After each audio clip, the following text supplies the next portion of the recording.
Bonjour, dans ce travail, on va tenter de créer avec le logiciel GIMP un ananas avec des yeux, un nez, une bouche et on va inscrire un nom à côté de l'ananas. L'objectif, OK, de ce travail, c'est de s'approprier la fonction des outils de déplacement, de mise à l'échelle, de l'outil sélection contiguë et d'utiliser le menu filtre ombre et portée où on va trouver ombre et lumière là, dans ce menu-là. De plus, on va apprendre à ouvrir et nommer une image en tant que calque. Alors, c'est les objectifs de ce deuxième travail. Pour ce faire, OK, vous avez entre les mains également un document qui va vous permettre de suivre les caractéristiques.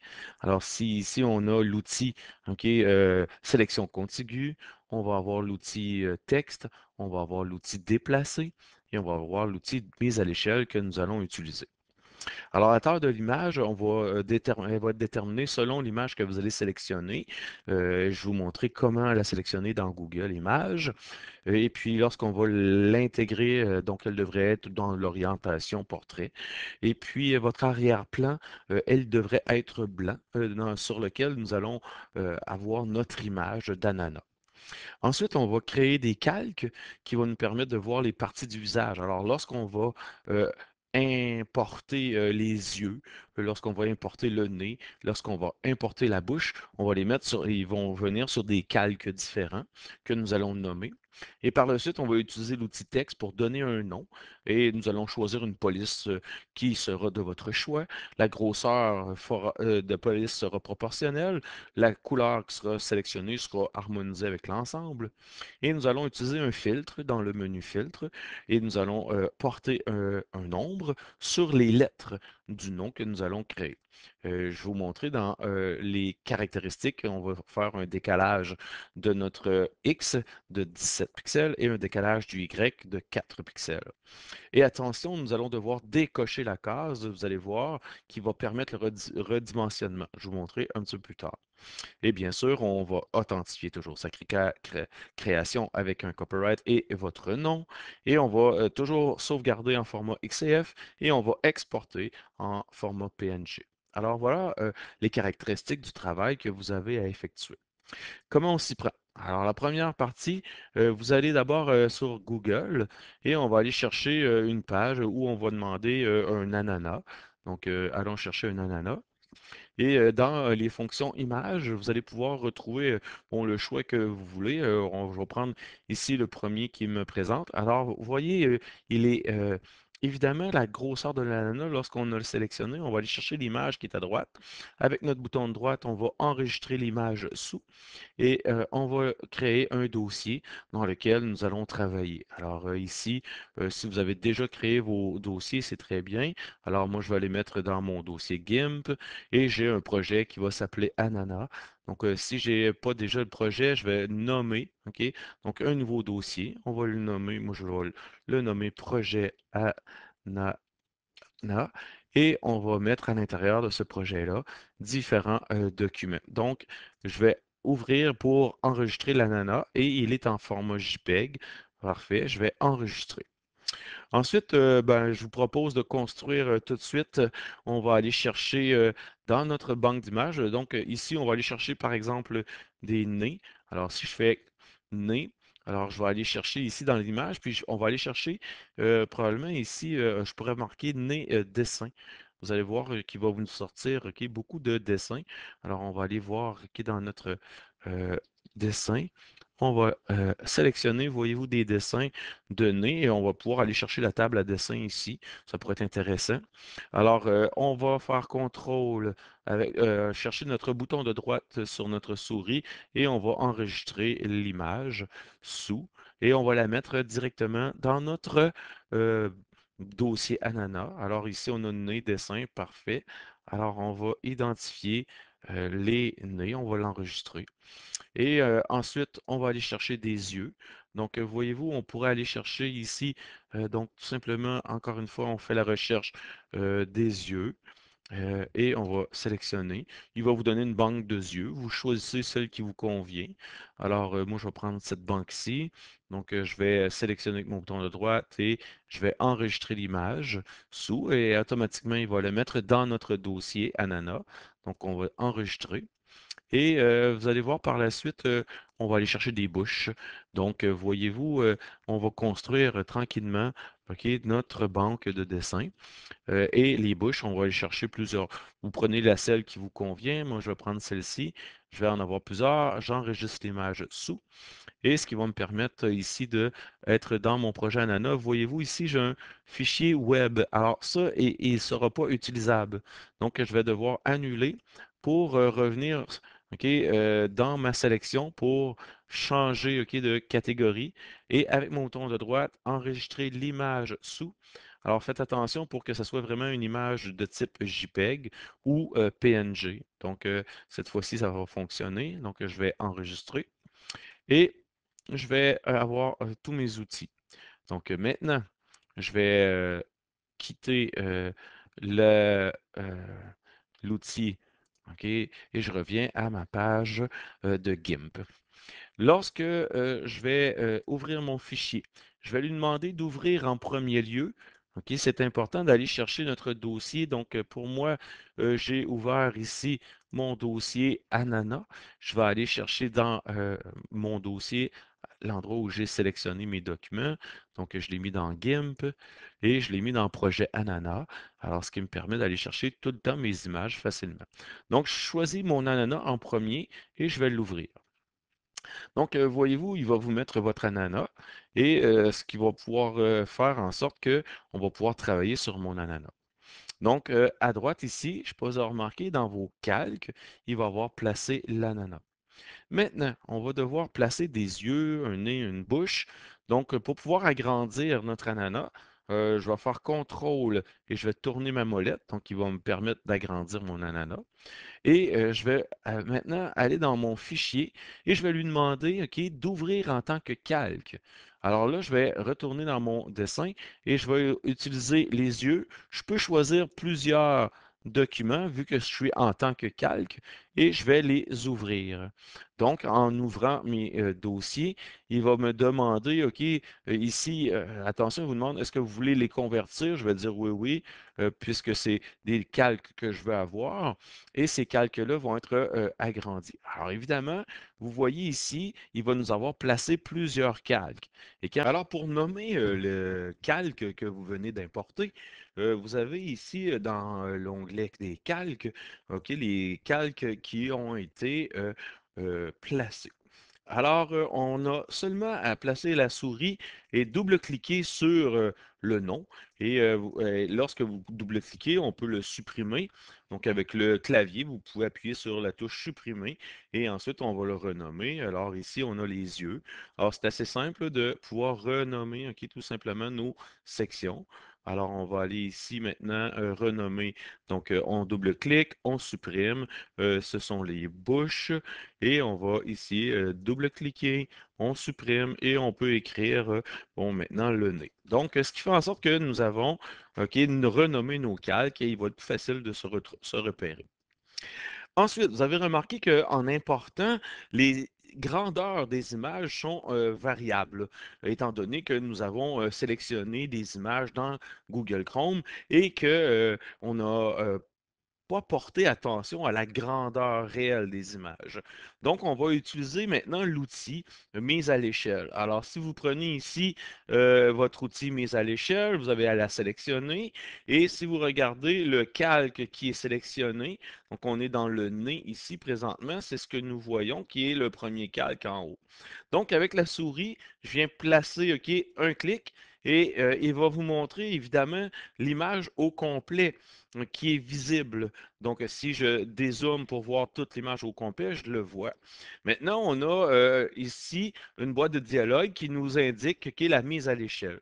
On peut présentement voir que sa largeur est de 1300 pixels et la hauteur de 1034 pixels. Ici, vous avez une petite chaîne. La chaînette nous indique que les coordonnées de la largeur et de la hauteur sont séparées. Donc, on peut changer seulement ici la largeur ou seulement la hauteur lorsque la petite chaînette est brisée. Si je clique sur la chaînette, il va la regrouper, ce qui indique que lorsqu'on va changer une valeur de la largeur ou une valeur de la hauteur, eh bien, les deux vont changer en même temps. Donc, on va avoir regroupé les deux. Je peux tout simplement appuyer sur le chiffre pour la mise à l'échelle. Donc, si j'appuie sur le chiffre alors que je vais placer ma souris pour aller lui dire, OK, de augmenter ou diminuer, vous voyez-vous, automatiquement, vu que ma petite chaînette est reliée, il va changer la hauteur et la profondeur.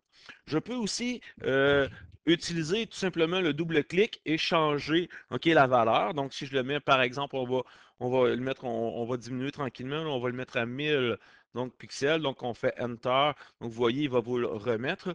Ou on peut aussi utiliser les opérateurs, donc on pourrait demander de le diviser par 2, par exemple. Donc ainsi, il va rapidement nous le ramener à une taille qui est voulue. Alors, si vous avez remarqué, on a fait une mise à l'échelle. Donc, on a plusieurs façons de le faire et on va venir confirmer en appuyant sur mise à l'échelle.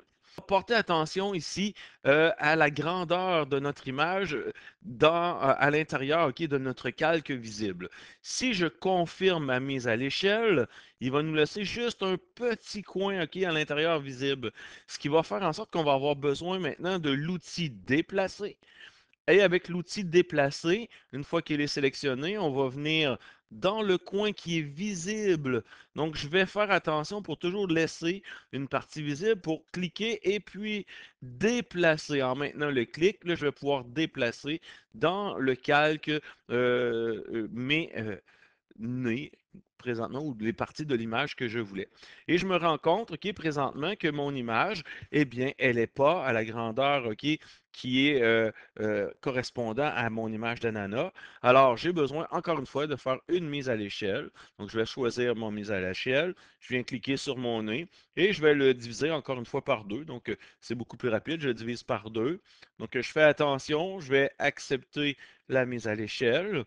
Et puis là, je vais prendre mon outil déplacer et je peux voir maintenant que effectivement, je vais avoir toutes les nez voulues pour utiliser avec mon ananas. Donc, voici la fonction de mise à l'échelle. Ensuite, ce qu'on va faire, c'est qu'on va ici enlever les yeux. Donc, on vient d'enlever le nez visible et on va aller faire la bouche. Donc, pour faire la même opération, donc on prend la bouche, je vais prendre l'outil mise à l'échelle, je vais cliquer dessus et je vais venir le diviser par 3 cette fois-ci. Et attention, quand je le divise par 3, là, il va nous demander de le mise à l'échelle. Alors, je sais pas, vous avez remarqué ici, ben là, je ne peux pas le déplacer. Donc, j'ai besoin de l'outil déplacer et je viens ici me placer sur, et là, je ne le vois pas, donc, mais il va permettre de le déplacer pareil et je vois mes bouches qui vont être accessibles par la suite. Alors, je vais prendre ici maintenant les yeux, je fais enlever l'œil et je viens cliquer sur les yeux, je le vois en noir. Je vais prendre mon outil mise à l'échelle, je vais cliquer sur les yeux, je vais m'assurer de le diviser ici par 2, encore une fois. Bon, vous pouvez utiliser la méthode qui vous convient pour diminuer la grosseur et on va les replacer à l'intérieur de le calque visible. Alors, encore une fois, ils sont trop gros. Je prends mise à l'échelle. Je viens cliquer dessus et je vais encore une fois le diviser par 2 pour pouvoir le mettre à l'échelle. Alors, vous avez compris donc l'utilisation de l'outil mise à l'échelle et l'outil déplacer pour pouvoir le mettre dessus. Maintenant, lorsqu'on a les grosseurs, alors si on commence par les yeux, je vais venir ici agrandir ma vue. Alors, je maintenant est à 66, je vais la mettre à 100%. Même, je pourrais la grossir un peu à 200 pour pouvoir venir travailler directement sur mon ananas. Alors, on va ici tenter de garder une paire de yeux. Alors, pour pouvoir ce faire, si je garde une paire de yeux, on va évidemment regarder quel est le calque qui est identifié. Si je regarde ici en cliquant avec mon bouton de droite sur le calque des yeux, je vais regarder en premier s'il y a un canal alpha. Alors, ce qui nous indique le canal alpha, c'est que ici, il est en gris pâle. Donc, à ce moment-là, j'ai déjà un calque ou s'il est en noir, donc on va appuyer dessus pour ajouter un canal alpha, ce qui va nous permettre de venir travailler la transparence. Alors, pour choisir les yeux que vous voulez mettre sur votre ananas, alors on va utiliser l'outil d'abord de sélection contiguë pour enlever le blanc qui est en arrière-plan. Alors, on va s'assurer d'être bien sur le calque des yeux et on va tout simplement venir cliquer une fois avec notre bouton de gauche de notre souris, ce qui va sélectionner le blanc. Ensuite, avec votre clavier, vous avez qu'à cliquer sur le bouton supprimer. Alors, vous allez voir disparaître tout le blanc qui a été sélectionné. Maintenant, on va venir dans le menu sélection et on va lui dire aucune sélection pour arrêter de faire fonctionner l'outil de sélection contiguë. Et si j'enlève l'œil de l'ananas, alors je peux voir qu'il ne me reste que les yeux que je voulais. Alors maintenant, qu'est-ce qu'il reste à faire? C'est de sélectionner une partie de yeux qu'on va vouloir effacer et laquelle on veut garder. Alors, si par exemple, je veux conserver ici le clin d'œil. Alors, je vais tout simplement, il y a deux façons de faire. C'est je peux utiliser l'outil de sélection rectangulaire et puis je vais venir sélectionner les yeux en haut. Je vais appuyer sur supprimer. Je vais ici venir sélectionner tous les yeux en bas et je vais appuyer sur supprimer.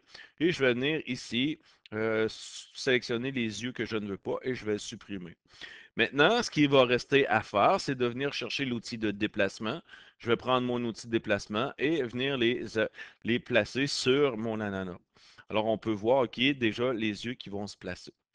Et si je trouve que la proportion n'est pas suffisante, alors je vais alors, désactiver d'abord l'outil de sélection parce qu'on la voit ici qu'elle bouge.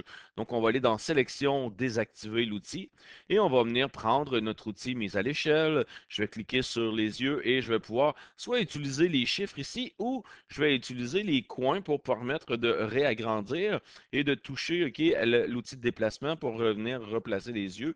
Donc, voilà, c'est un peu plus gros. Donc, c'est à vous là, de travailler la mise à l'échelle à ce moment-là et on va le rediminuer. OK? Et là, je vais pouvoir prendre mon outil. Ici, si je prends le centre, il va me permettre de le déplacer sans changer d'outil. Donc, c'est à ça que va servir le centre ici. Donc, pour pouvoir le placer. Et je vais confirmer ma mise à l'échelle. Alors, voici pour les yeux. Donc, je vais faire la même chose pour la bouche. Donc, avec la bouche, je vais regarder pour pouvoir voir les bouches. Donc, je vais mettre l'œil. Donc, vous voyez ici, cette fois-ci, on va regarder s'il y a un canal alpha en utilisant la touche de droite de ma souris. Et oui, il a présentement un canal alpha. Alors, je vais pouvoir utiliser l'outil de sélection continue pour sélectionner. Attention, l'outil pour aller chercher le bon outil, sélection contiguë. Je vais sélectionner le blanc. J'utilise supprimer.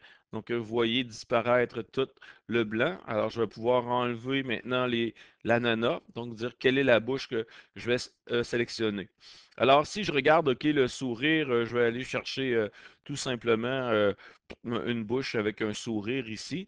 Donc, là, lorsque vous voyez toutes les bouches qui sont en mouvement, c'est que l'outil de sélection est actif. Alors, je vais commencer par aller dans Sélection aucune. Donc, il va désactiver l'outil de sélection. Et je vais tout simplement utiliser la stratégie de l'outil de sélection rectangulaire et je vais effacer, je vais aller venir sélectionner tous les bouches et je vais appuyer sur supprimer.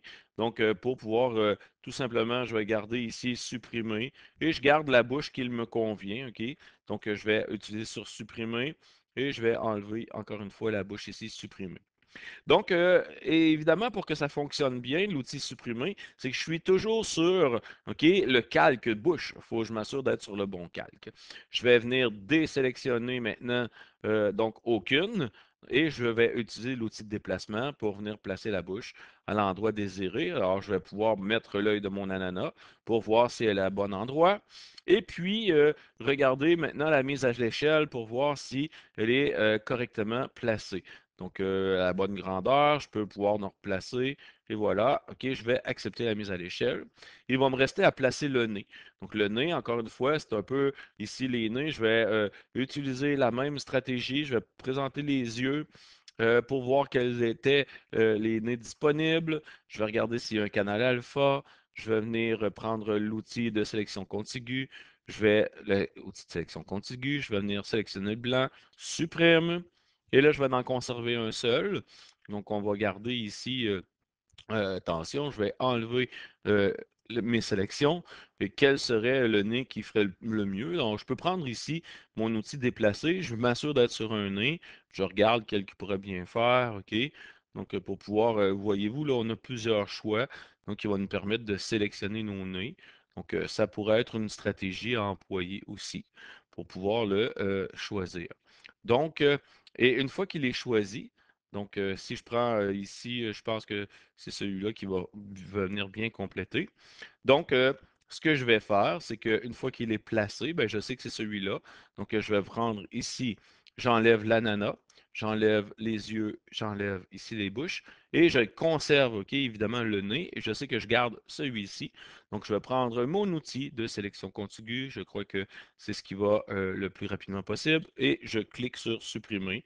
Donc, je viens choisir, OK, les différents je viens sélectionner les différents nez et je supprime. Donc, je vais sélectionner encore ici, je supprime et je viens sélectionner et je supprime. Prenant mon outil déplacer, ben là, je vais pouvoir ok, le déplacer. Je vais prendre les yeux ici pour pouvoir ok, confirmer. Donc, voilà, j'ai placé ok, mon nez. Ce qui fait en sorte que maintenant, je vais faire sélection aucune pour m'assurer d'avoir aucune. Et je vais cliquer sur le calque de l'ananas pour voir OK, en entier mon ananas. Et il va rester à écrire OK, le nom. Alors, pour écrire le nom, ben, je vais utiliser ici la lettre. Et je vais venir OK, sélectionner OK, le rectangle ou l'endroit où je veux écrire son nom. Bon, et on va écrire OK, son nom. Donc, c'est un peu comme le traitement de texte maintenant. Vous avez juste bon, à agrandir ici. Je vais sélectionner le texte et je vais pouvoir choisir la police qui me convient, OK, qui peut aller avec le style que je veux. Je peux changer la couleur de ma police ici, donc pour pouvoir le mettre la couleur qui pourrait aller avec le l'outil de l'ananas. Je pourrais venir aussi sélectionner une couleur plus spécifique et pouvoir valider ok, la couleur. Donc, voyez-vous, il va aller chercher ces éléments-là. Donc, ça, c'est du traitement de texte, dans le fond, avec ok, les caractéristiques qu'on veut mettre, soit centré, gris. Donc, ça devient ok, au choix de chacun. Maintenant, une fois qu'on a écrit, alors il va rester à mettre un nombre qui va être sous le nom. Alors, pour pouvoir porter l'ombre, alors ce qu'on va faire, c'est qu'on va sélectionner, évidemment, je vais m'assurer de venir sélectionner correctement ici le calque qui est de l'ombre. Donc, quand Bobo est sélectionné, c'est maintenant, juste la couleur des lettres que je voudrais avoir un nombre en arrière. Alors, ce que je vais faire, c'est que je vais venir m'assurer de sélectionner OK, une région, mais là, ça va être une couleur. OK? Donc, je vais venir ici cliquer sur la couleur. Vous avez remarqué, il va sélectionner évidemment toutes les couleurs et je vais venir dans le menu filtre. Et dans le menu filtre, je vais aller dans ombre et lumière et je vais choisir ici ombre portée. Mais attention, on va choisir l'ancien ici puisqu'on va lui demander un décalage. Nous avons dans notre feuille de spécification le décalage X, on va le mettre à 17. Donc, on va aller l'augmenter pour le mettre à 17. Et on va mettre le décalage Y, on le laisse à 4. Et évidemment, la couleur, on va le laisser noir. C'est un noir avec une opacité de 60 degrés. Donc, il ne sera pas noir, il va être un peu transparent. Et surtout, on va décocher permettre le redimensionnement. Donc, ça, c'est très important puisque ça va empêcher votre calque de se déplacer. Et on va valider l'ombre portée. Alors, vous voyez ici, donc étant donné qu'on lui a demandé de se déplacer de 17 pixels vers la droite, donc l'ombre s'est tassée sur l'axe des X et seulement de 4 pixels vers le bas, okay, qui nous a permis de voir l'ombre en dessous des lettres. Et maintenant, il va rester tout simplement à annuler la sélection et de pouvoir signer votre travail. Donc, avec la touche, avec l'outil texte, on vient écrire votre nom. Évidemment, on va choisir la grosseur. Donc, pour avoir une grosseur qui est respectable, donc, et non pas trop gros. Donc, c'est votre texte qu'on veut. Et on confirme, ce qui fait en sorte que vous avez réalisé votre ananas. Alors voilà, pour le premier travail, le deuxième travail. Et ce travail-là, il ne nous reste plus qu'à l'exporter. Donc, on va l'enregistrer, OK, et on va l'exporter en PNG. Donc, exporter cette fois-ci avec le nom ananas, et vous le mettrez en PNG et vous l'exportez dans vos documents. Alors voilà pour ce deuxième travail.